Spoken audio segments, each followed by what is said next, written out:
La bruja de los árboles. Soy originaria del estado de Guanajuato. No vivo en la capital, pero tampoco vivo en un pueblo. Digamos que mi casa está en uno de los más de 35 municipios que están en ese punto medio, de no ser Atarjea ni Coroneo, pero que al mismo tiempo tampoco están al nivel de León o de Irapuato. Los que sean de la zona sabrán a lo que me refiero. No es que me guste generalizar, pero estoy segura de que la gran mayoría cuando escuchan Guanajuato, en lo primero que piensan es en las momias.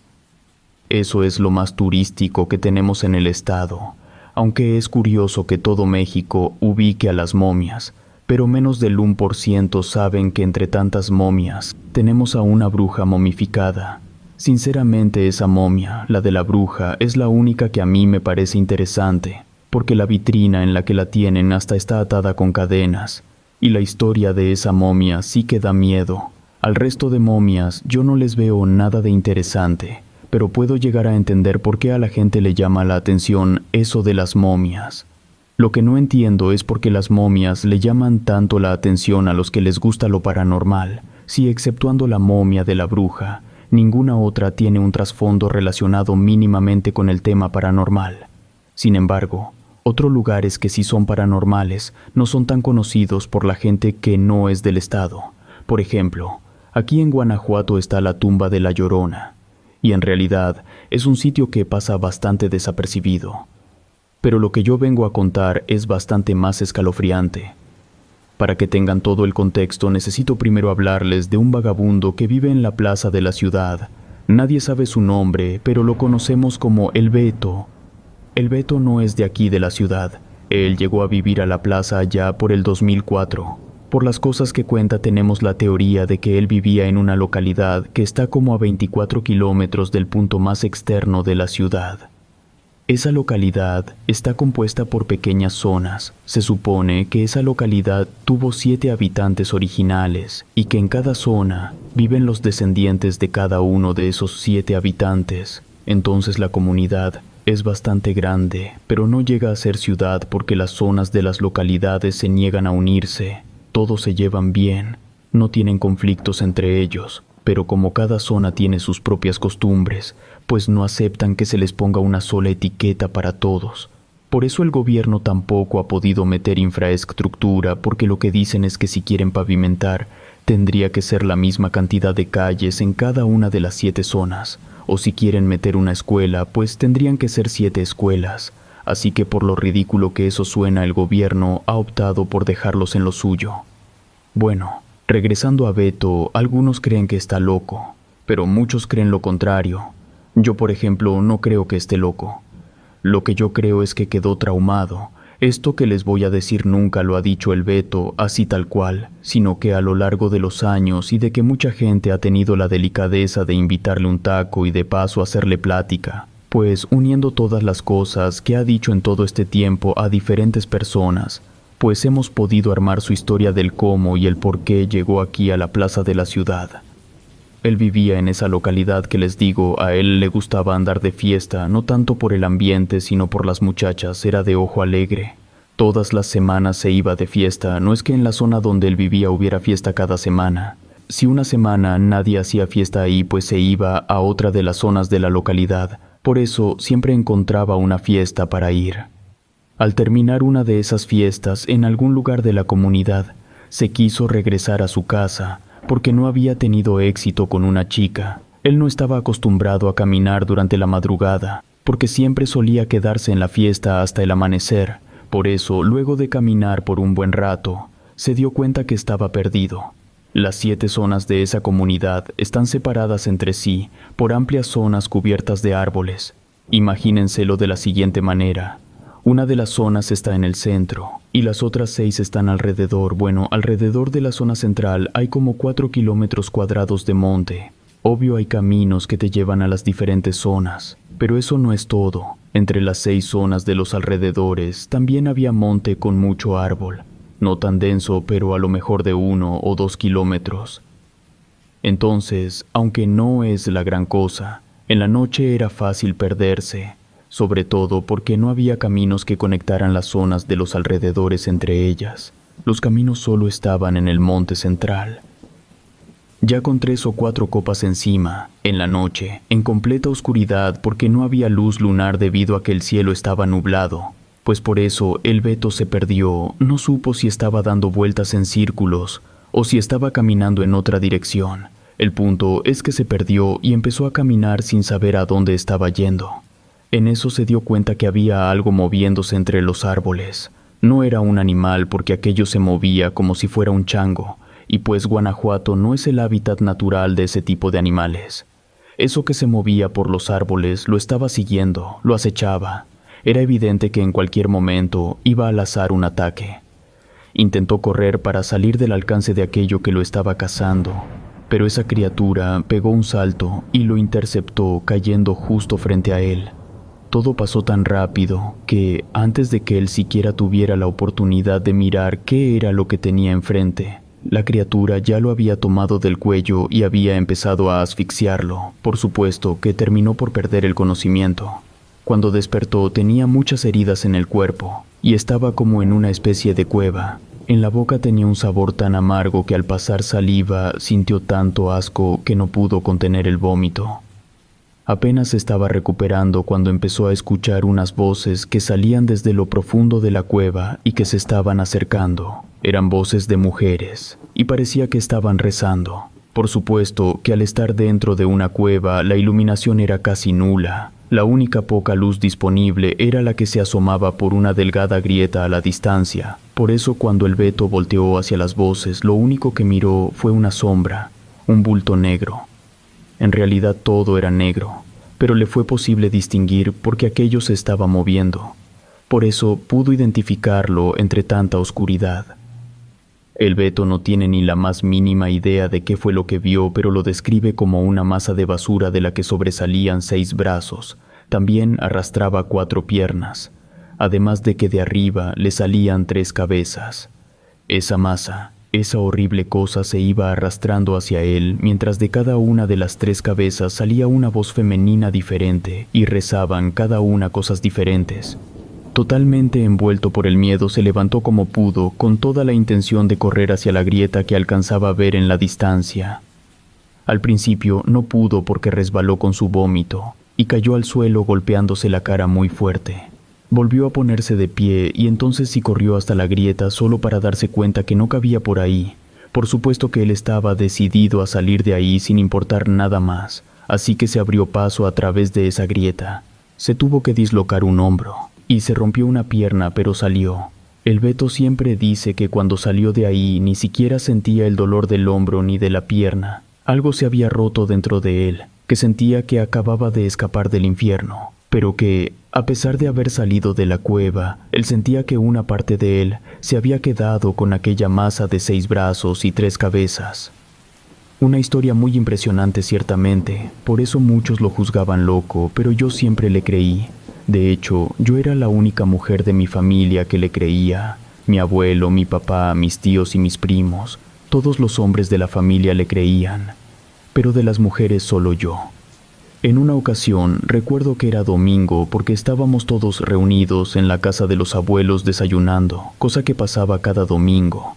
Pues mientras estábamos en la mesa, el abuelo nos dijo que el siguiente viernes íbamos a ir a un rancho, que un amigo suyo nos había invitado a un bautizo y que todos íbamos a ir.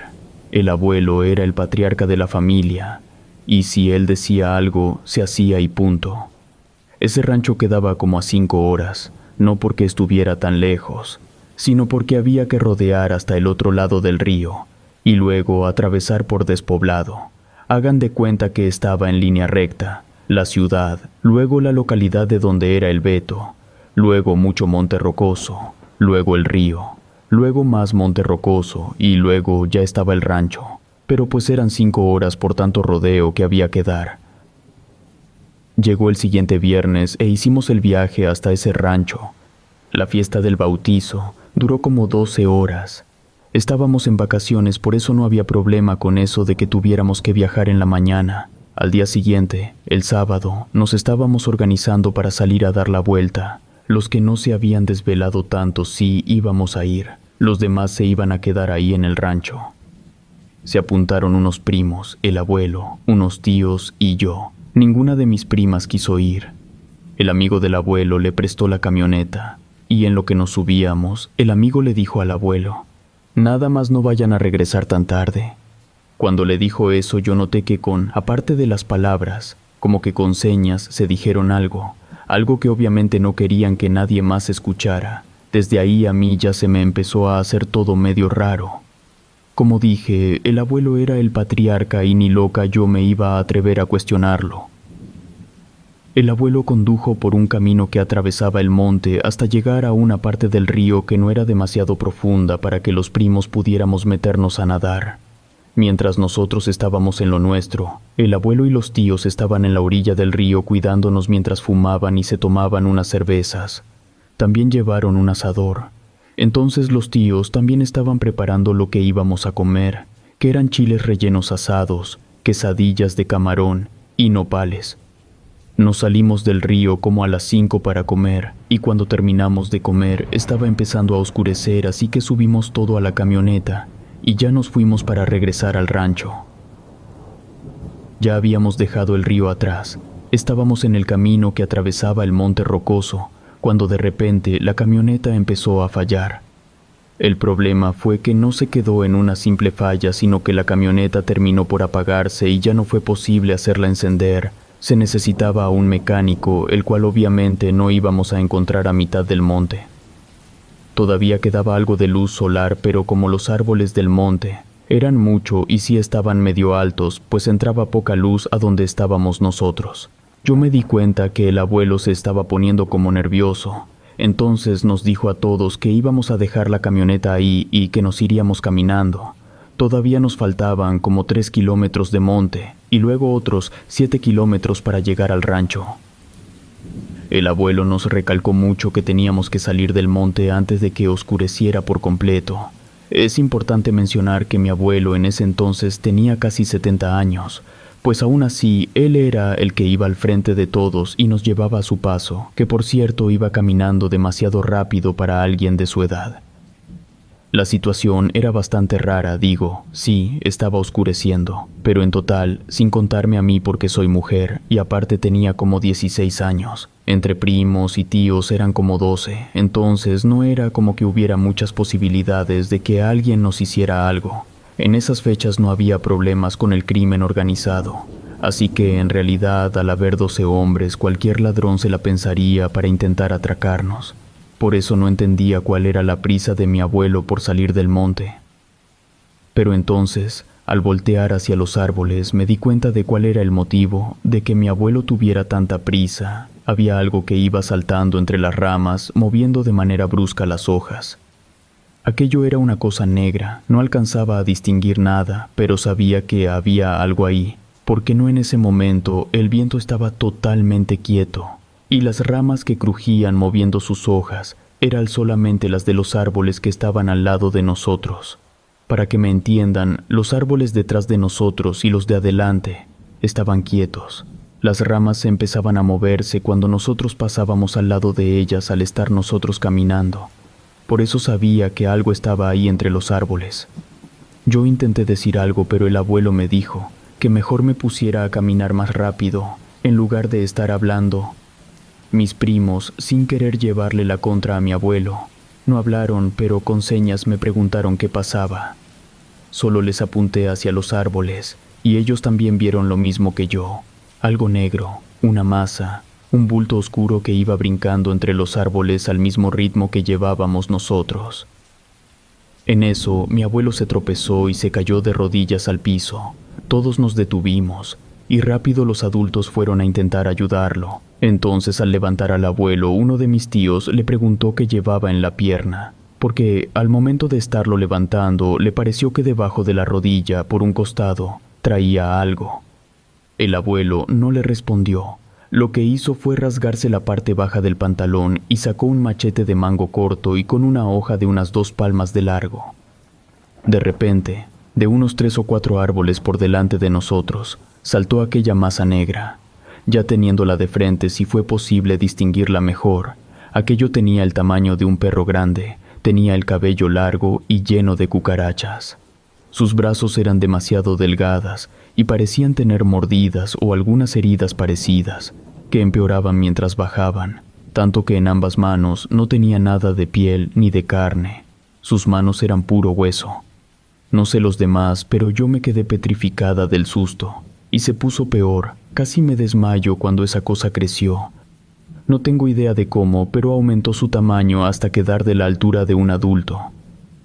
Pero lo primero que me pasó por la cabeza fue que mi abuelo, armado con su machete, se iba a empezar a pelear con aquella cosa. Por supuesto que eso no sucedió. Empezó a golpear la tierra, mientras insultaba a la cosa esa y le decía que nos dejara en paz. La criatura, en un momento, se acercó demasiado. Quedó como a 10 pasos del abuelo, pero él no se dejó asustar. Siguió dando de machetazos contra la tierra y gritándole a la cosa esa. Y por increíble que parezca, funcionó. No tengo ni la más mínima idea de por qué, pero la criatura se fue y nos dejó en paz. Regresamos al rancho. Por supuesto que llegamos todos alterados y contando lo que nos acababa de pasar. Como yo era la más asustada, pues la abuela me llevó a la cocina y me preparó un té con una hierba, creo que era pirul. Ya que regresamos a la ciudad, en la primera oportunidad que tuve, fui a la plaza del centro a platicar con el Beto. Le compré su coca, su torta y yo le conté sobre la horrible cosa que se nos había aparecido. Estuvimos platicando un rato y entre los dos llegamos a una conclusión. Lo que creemos nosotros es que las cosas que acechan entre los árboles del monte son brujas, no brujas normales, sino unas brujas que tienen un pacto con algún demonio, y que la cosa que el Beto vio en aquella cueva era ese demonio. Tenemos la teoría de que las brujas cazan para alimentar a ese demonio. Por supuesto que yo jamás me volví a acercar al monte.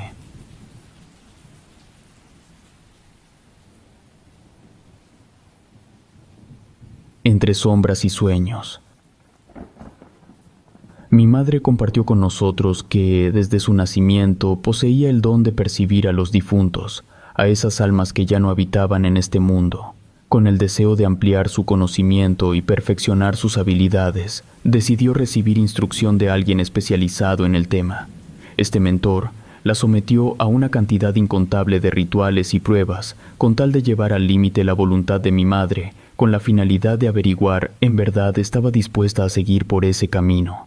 Entre tantas cosas, la experiencia que le afectó más a mi madre fue cuando tuvo que meterse a un cementerio a realizar ciertas cosas que prefiero no mencionar.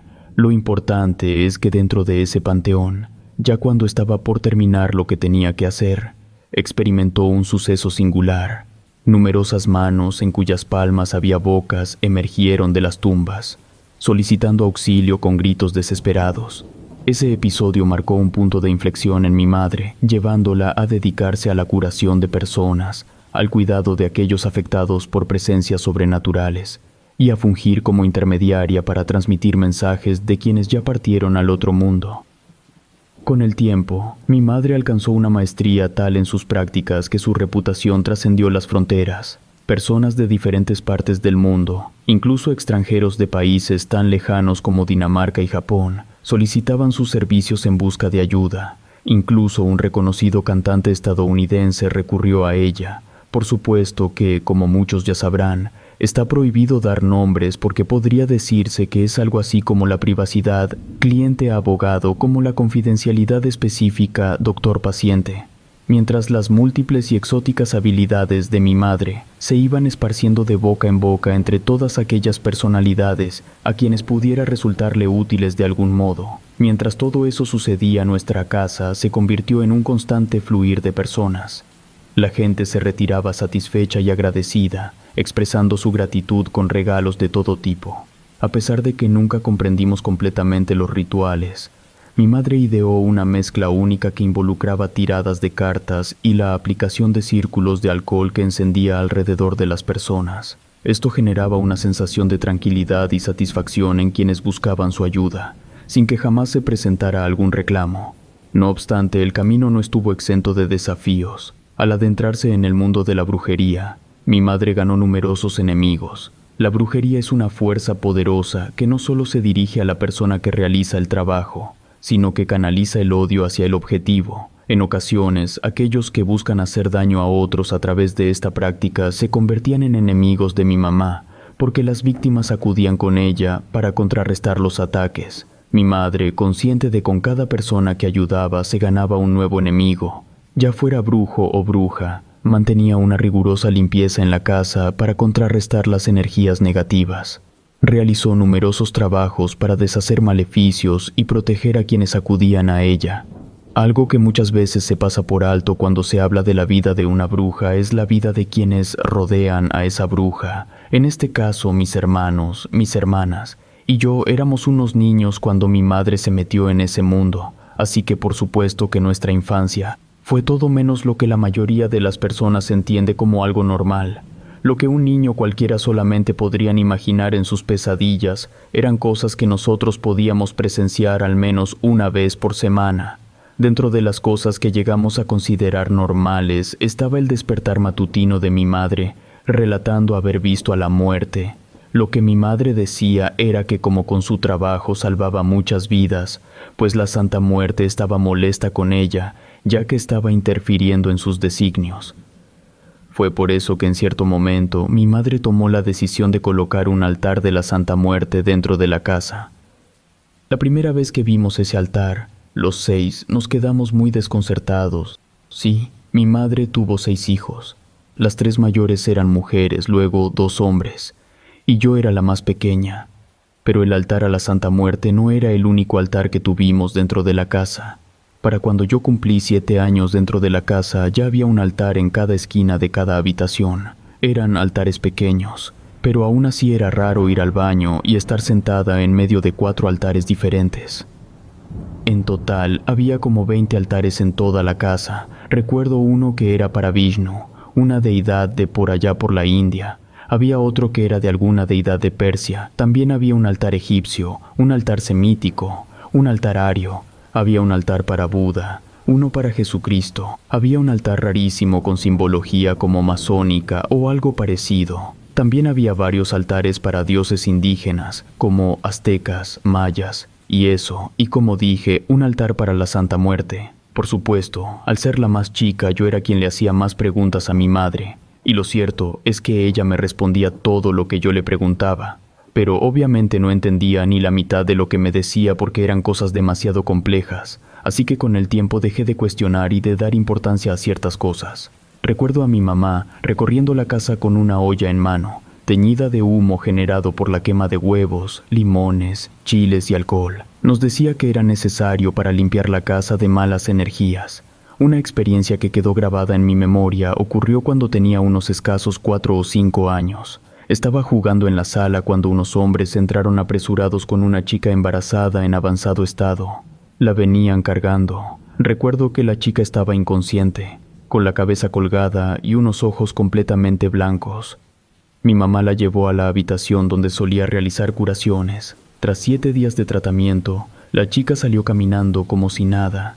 Nunca supe qué pasó, pero es algo que jamás olvidaré, porque fue la primera y única vez que a la casa llegó una embarazada. Otra experiencia que se volvió habitual para mí fue presenciar situaciones entre las formaciones rocosas que quedaban detrás del patio de mi casa. Era como una peña. Siempre percibí una energía peculiar en esa área. En medio de las rocas, observé a alguien parado, mientras con una de sus manos tenía una cruz rota, fijando su mirada en mi dirección. Aunque su rostro no estaba claro, pude distinguir que tenía el cabello negro amarrado con una cinta rosa. Este ser simplemente se quedaba allí mirando hacia mi casa. Mi hermano, el mayor de los 2 varones, mientras dormía en la habitación que compartía con el otro hermano, presenció algo raro. Su cama estaba orientada con los pies hacia la puerta, y en cierto momento sintió como si alguien se arrastrara hacia él apoyando su brazo en la cama, como si tuviera dificultades para caminar. Relató que escuchaba quejidos parecidos a los de una anciana y sentía que algo se aproximaba hacia su cabeza. Aunque evitó abrir los ojos, percibió con fuerza cuando levantaban cada uno de los pliegues del cobertor desde sus pies hasta la cabeza, como en cámara lenta. Intentó rezar, pero la presión era intensa. Aquella sensación simplemente desapareció de repente sin ninguna explicación. Se fue de la nada, así como había empezado, terminó. Por supuesto, compartió esta experiencia con mi mamá, quien realizó una limpieza para alejar esa energía o entidad de él. Mi mamá solía advertirnos sobre la posibilidad de que cualquier objeto pudiera ser influenciado por trabajos de brujería, inclusive los objetos que aparentaban ser inofensivos. Nos enseñó a tener cuidado con los obsequios que recibíamos y a ser precavidos con los alimentos, ya que podrían estar trabajados. En particular, mencionaba que si alguien regalaba un platillo, era prudente dejarlo hasta el día siguiente para asegurarse de que estuviera en buen estado. Si al día siguiente se mantenía en condiciones óptimas, significaba que estaba bien y podíamos consumirlo. Sin embargo, si se encontraba en estado de descomposición con larvas, indicaba que podía haberse realizado un trabajo de brujería. Otra experiencia notable involucra unos cuarzos. Eran unas piedras de varios colores diferentes. A una de mis hermanas le gustaban mucho. Y, a pesar de que mamá siempre nos advirtió a todos que nunca debíamos tocar ninguna de sus cosas, pues esa hermana no pudo resistirse, y en una ocasión agarró como 2 o 13 de esos cuarzos. No hizo nada con ellos, solo los tomó para poder verlos de cerca, y luego los volvió a dejar en su lugar. Pero esa cortísima interacción fue suficiente para que empezaran a pasar cosas. En una ocasión, mientras dormía, mi hermana escuchó ruidos como de que algo se estaba moviendo en la sala, y era algo sólido porque las sillas del comedor eran de metal y el piso era de cerámica, y lo que fuera que mi hermana escuchó moverse, hacía ruido de estar chocando con las sillas mientras se arrastraba por la cerámica. Yo la verdad no escuché ese ruido, pero ella dijo que era un sonido tan molesto que se levantó de la cama y se dirigió a la sala para ver qué era lo que estaba pasando. Para su sorpresa no encontró nada. Al regresar al cuarto empezó a escuchar otra vez el ruido de algo moviéndose, pero ya no era dentro de la casa, ahora era en el techo. Eso ya la asustó, así que se tapó y se durmió. Ya en la mañana, durante el desayuno, le comentó a mi mamá. Tuvo que admitir que los había agarrado. Mamá estaba furiosa, tanto que le aplicó lo que nos hacía cuando rebasábamos la línea. Eso era calentar el comal de las tortillas hasta que estuviera humeando y luego pegarnos con el comal ardiendo en las manos. Eso le hizo a mi hermana para que no volviera a agarrar cosas que no debía. Mamá hizo una de sus cosas que hacía, y los sonidos raros no volvieron a escucharse. En nuestra casa, la cocina estaba frente a la habitación que yo compartía con mis 3 hermanas mayores. Era la parte más oscura y siempre nos sentíamos observadas. Para ir al baño, como no teníamos drenaje, el baño estaba hasta una esquina del patio. Entonces teníamos que salir de la casa y cruzar todo el patio para ir. Durante el día no había ningún problema, la cosa era en la noche, porque aunque lleváramos una vela para alusarnos el patio por alguna razón, siempre fue demasiado oscuro. Durante las noches, al salir al baño para regresar a la casa, tanto mis hermanos como mis hermanas y yo siempre sentíamos un escalofrío. Todos sentíamos que algo nos observaba desde algún rincón del patio. Un día mi mamá enfermó. Estuvo postrada en una cama durante 6 largos años, perdiendo el habla y la movilidad de la mitad de su cuerpo. Sin embargo, en algunas ocasiones mi mamá solía experimentar cosas en su habitación. De repente, veía a cierto punto de la habitación con la mirada perdida, temblaba y lloraba visiblemente asustada. A pesar de nuestros intentos, nunca logramos ver lo que ella veía, pero su expresión lo decía todo. Nunca pudo comunicarnos qué era lo que veía. Con el tiempo, la salud de mi mamá comenzó a empeorar. Pocos días antes de su fallecimiento, notamos un cambio en su actitud. Su mirada ya no estaba perdida en el mismo lugar, sino que ya apuntaba hacia los retratos de ángeles. A pesar de la situación, la veíamos más tranquila. Otro detalle del que me gustaría hablar es el árbol que teníamos afuera de nuestra casa. En el patio, ahí siempre se posaban lechuzas, no solo una, sino muchas. Además, esas lechuzas no eran animales normales. Yo conozco bien a las lechuzas, y esas que se paraban en nuestro árbol hacían unos ruidos que las lechuzas no hacen. Por eso les digo que no eran animales normales. Esas lechuzas estuvieron en nuestro árbol todos los días, hasta que mamá falleció. Después de su partida, las lechuzas ya no regresaron al árbol. Desde que mi mamá partió, he tratado de mantenerme lo más lejos posible de la vida que ella llevaba. Prefiero no involucrarme en temas que desconozco y que considero bastante arriesgados si no se manejan adecuadamente. Sin embargo, a través de los sueños, he recibido mensajes de mi mamá. Ella me habla de las cosas que puede ver desde otro plano. Un detalle importante es que, a pesar de que yo jamás he tenido ninguna predilección por el esoterismo ni por sus derivados, como soy hija de bruja y viví en la casa donde ella ejercía sus artes místicas, pues inevitablemente tanto a mí como a mis hermanos y hermanas se nos pegó algo. En mi caso yo siento mucho la energía de las personas y de los lugares. Hay sitios en los que no me siento cómoda porque percibo una energía densa. Al poner un pie en esos lugares parece como si estuviera sumergida en un ambiente hostil. En cuanto a las personas, puedo captar tanto la energía positiva como la negativa. He experimentado la paz transmitida por aquellos que no conozco, pero también he sentido la carga negativa de ciertas personas. Además, he comenzado a percibir energías tristes. Sin conocer a una persona, puedo intuir cuando carga con sentimientos de culpa o tristeza, e incluso detectar enfermedades o dolores emocionales. Cada vez me vuelvo más competente en estas percepciones. Aunque algunas de ellas generan sensaciones desagradables, estoy desarrollando la habilidad de gestionarlas, pero como ya dije, no me interesa trabajar con mis habilidades. Simplemente estoy aprendiendo a dominarlas porque es algo con lo que voy a tener que vivir hasta el final de mi vida. Todavía algunas personas llegan a la casa desesperadas buscando la ayuda de mi madre. Nuestra respuesta es la evidente, que está muerta, pero aquí es donde las cosas se tuercen. Porque ya van más de 10 ocasiones en las que diferentes personas, cuando les decimos que mamá ya murió, ellos nos responden: no puede ser, apenas anoche la vi y me comentó que si necesitaba su ayuda que viniera a buscarla.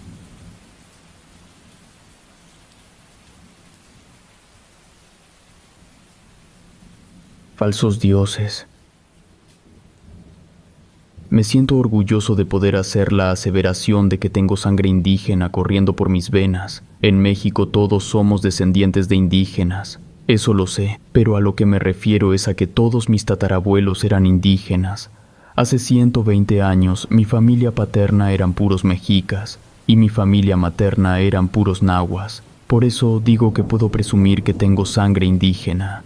El hecho de que hace 4 generaciones mi familia todavía conservara sus creencias ancestrales tiene muchas ventajas. Yo tengo una visión del mundo bastante lateral que difiere mucho a la visión que tiene el mexicano promedio.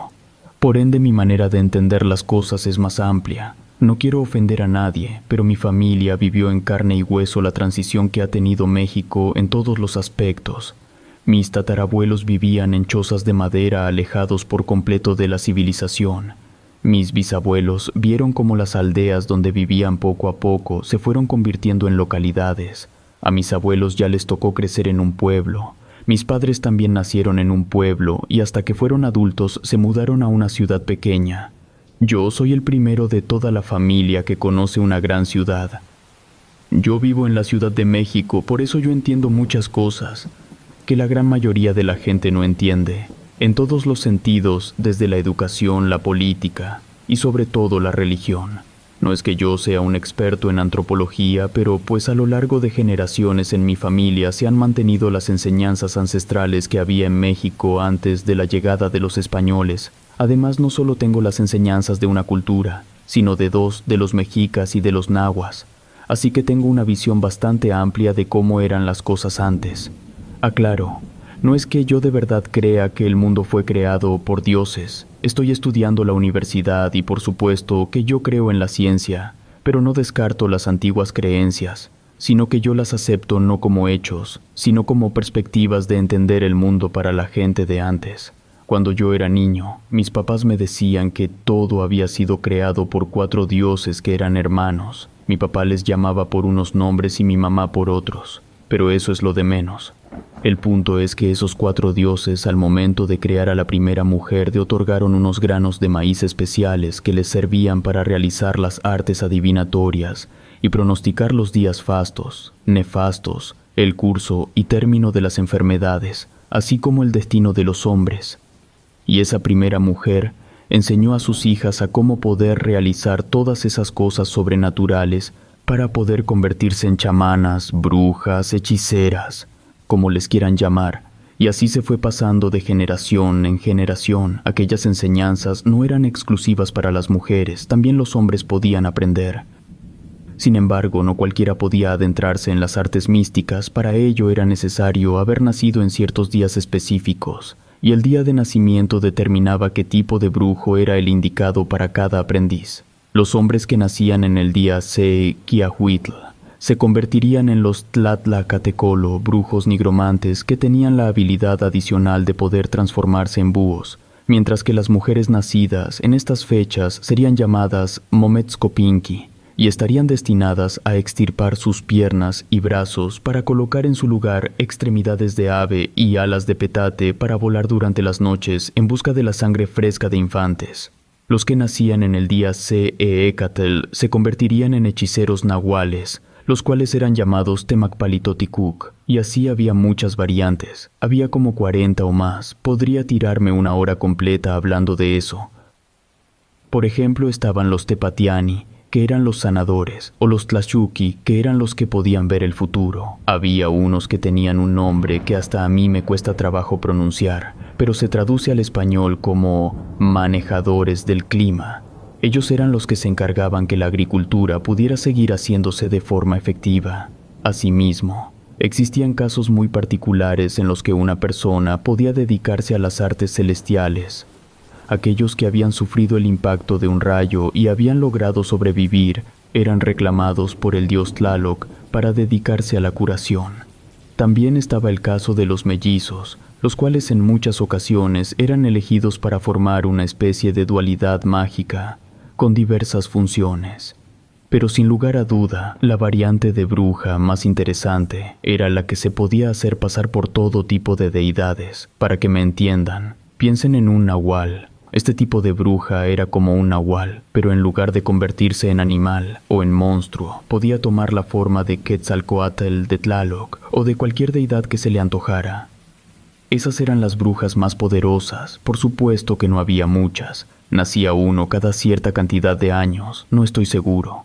De hecho, era algo tan singular que ni siquiera mis bisabuelos sabían con certeza cuáles eran los requisitos que una mujer tenía que cumplir para convertirse en una bruja así de poderosa.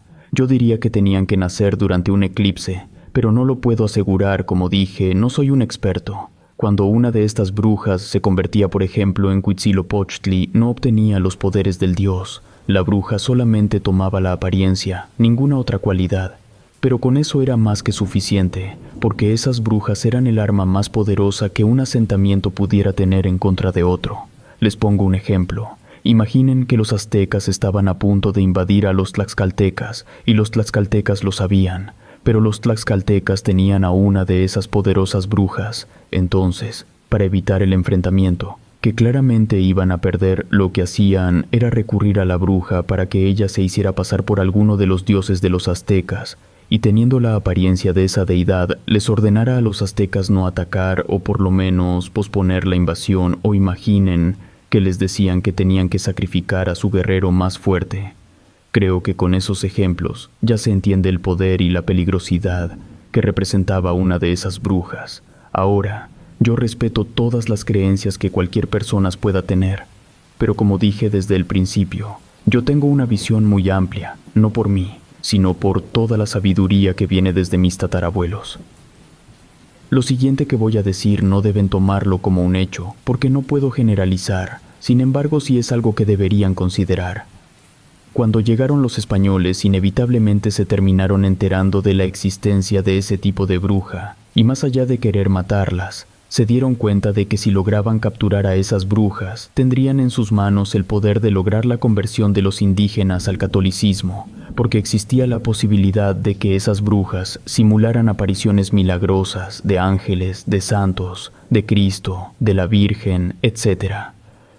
Mis tatarabuelos decían que eso fue lo que pasó, que esas brujas terminaron bajo el yugo de los españoles y que las utilizaron para su beneficio. Supongo que me entienden a lo que me refiero.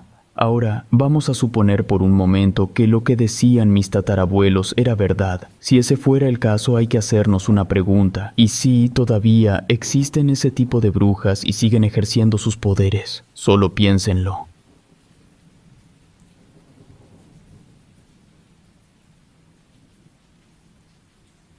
entre ruidos y voces. Allá por el 2018, mi mejor amigo y yo decidimos realizar un viaje a la Ciudad de México. Estábamos emocionados por visitar algunos lugares que habíamos visto en videos de YouTube. Eran sobre todo lugares de comida. Elegimos hospedarnos en un departamento espacioso ubicado en la parte más alta de un edificio antiguo. Los primeros 2 días de nuestras vacaciones transcurrieron de manera bastante normal, como cualquier experiencia de viaje. Sin embargo, algo fuera de lo común sucedió al regresar al departamento la segunda noche. Era ya de madrugada. Mi amigo se había quedado dormido y yo aún estaba en la sala hablando por videollamada con mis padres. Al apagar la computadora y dirigirme a lavarme los dientes, tocaron a la puerta. Fue algo extraño, pero pensé que podía haberlo imaginado y no le di importancia. Sin embargo, cuando volvieron a llamar a la puerta, esta vez supe que el sonido era real. Saliendo del baño, con las luces de la sala apagadas, me acerqué a la ventana para mirar moviendo un poco la cortina. No vi a nadie. El pasillo estaba vacío y el departamento frente al nuestro parecía sin luz. Consideré abrir la puerta para asomarme, pero me detuve y regresé a terminar de lavarme los dientes. Al acostarme en mi cuarto, volví a escuchar golpes en la puerta, esta vez más fuertes. Tomé mi celular por si necesitaba llamar a la dueña y me dirigí nuevamente a la ventana. Esta vez en el pasillo había una anciana. Vestía una chamarra sucia, mostraba pocos dientes y su cabello blanco y escaso crecía de manera irregular en su cabeza, dándole un aspecto enfermizo. Sin decir una palabra, me retiré de la puerta y llamé a la dueña de la casa. Ella me explicó que era imposible ingresar al edificio sin llave, ya que el portón siempre estaba asegurado. Aunque no había portero, era necesario abrir el portón para entrar y eso requería una llave. La dueña prometió venir con su esposo para resolver la situación. Ella tardó unos 10 minutos en llegar, mientras la mujer seguía tocando ocasionalmente nuestra puerta. Desde el sillón, podía ver la sombra de sus pies por el borde inferior. La dueña me envió un mensaje de WhatsApp diciendo que se estaba estacionando y preguntó si la mujer se había ido. Le respondí que no, que aún estaba detrás de la puerta, tocando y hablando sola. En ese momento, vi la sombra de los pies de la mujer alejándose y 1 minuto después, o quizás menos, la dueña estaba tocando a mi puerta. Es importante aclarar que, en este punto, no estaba asustado, solo incómodo. Pensé que tal vez una señora sin hogar se había metido al edificio y estaba molestando a los vecinos. Explicándole esto a la dueña, le comenté que esa mujer se había ido, seguramente a las escaleras. Sin embargo, tanto la dueña como su esposo me dijeron confundidos que no habían visto a nadie. Esto era prácticamente imposible, ya que no había ni 1 minuto de diferencia entre que la mujer se apartó de la puerta y que ellos llegaron. La dueña buscó otra explicación y sugirió que no me preocupara, que cerrara bien y que ella personalmente preguntaría a los vecinos al día siguiente si alguien tenía algún familiar de visita. Quizás era la abuela o tía de alguien en el edificio, y podría ser una persona con algún trastorno psicológico que explicara su comportamiento. Acepté esta explicación y me retiré a dormir. La dueña nos informó que, según los vecinos, no había ninguna anciana con esas características en el edificio. Le dije que no se preocupara, que seguramente fue un incidente sin mayor repercusión. Esa noche, nuevamente al acostarme, se volvieron a escuchar los golpes en la puerta y la voz de la anciana se hicieron presentes. Esta vez decidí no hacer caso y me puse audífonos para bloquear el ruido. Esa semana decidimos visitar el mercado de Sonora. Nos llamaba mucho la atención el famoso pasillo de la brujería. Una vez en el mercado, quedamos impactados al ver los animales, veladoras, figuras de la Santa Muerte y otras cosas que se encontraban allí. Aunque ya lo habíamos visto por internet, estar en ese lugar generaba una vibra especial que resultaba abrumadora. Ya estando ahí pagué para que me hicieran una limpia. El hombre del local me pasó algunas hierbas, me escupió ron y frotó un huevo café por todo mi cuerpo. Luego quebró el huevo y lo vertió en un vaso de agua. La yema tenía un curioso tono oscuro mientras la clara cruda formaba nudos en el agua. El hombre afirmó que llevaba una bruja conmigo y señaló que debía tener cuidado. Aunque mi amigo rió, en mi mente resurgió la imagen de la anciana que tocaba la puerta en las noches. El hombre advirtió que no debía hablarle, tocarla, ni recibir nada de ella. Después de esa experiencia, el viaje se volvió algo paranoico para mí. Al llegar al departamento vimos vagabundos en la banqueta, y entre ellos estaba una mujer bastante similar a la que yo había visto tocando la puerta la otra noche. Aunque intenté ignorar la semejanza entre la mujer en la banqueta y la intrusa de las noches anteriores, una sensación de malestar se apoderó de mí. Las advertencias del hombre en el mercado de Sonora resonaban en mi mente, y la paranoia creció a medida que avanzaba la noche. Esa noche, los golpes y la voz de la anciana persistieron, pero esta vez algo era diferente. A pesar de mis intentos de bloquear el ruido con audífonos, sus palabras se filtraban, distorsionadas y guturales, llenando la habitación con un aura siniestra. Después de varias noches de resistencia, cedí ante la curiosidad y abrí la puerta con cautela. Sin embargo, no había nadie, solo la oscuridad de la noche y el silencio inquietante del pasillo. La oscuridad del pasillo me envolvía mientras miraba incrédulo hacia ambos lados. Mis ojos buscaban cualquier indicio de la anciana que había perturbado mis noches, pero no encontré nada más que el vacío inquietante del corredor. Decidí no contarle a nadie sobre mis experiencias, temiendo que pensarían que estaba perdiendo la cordura.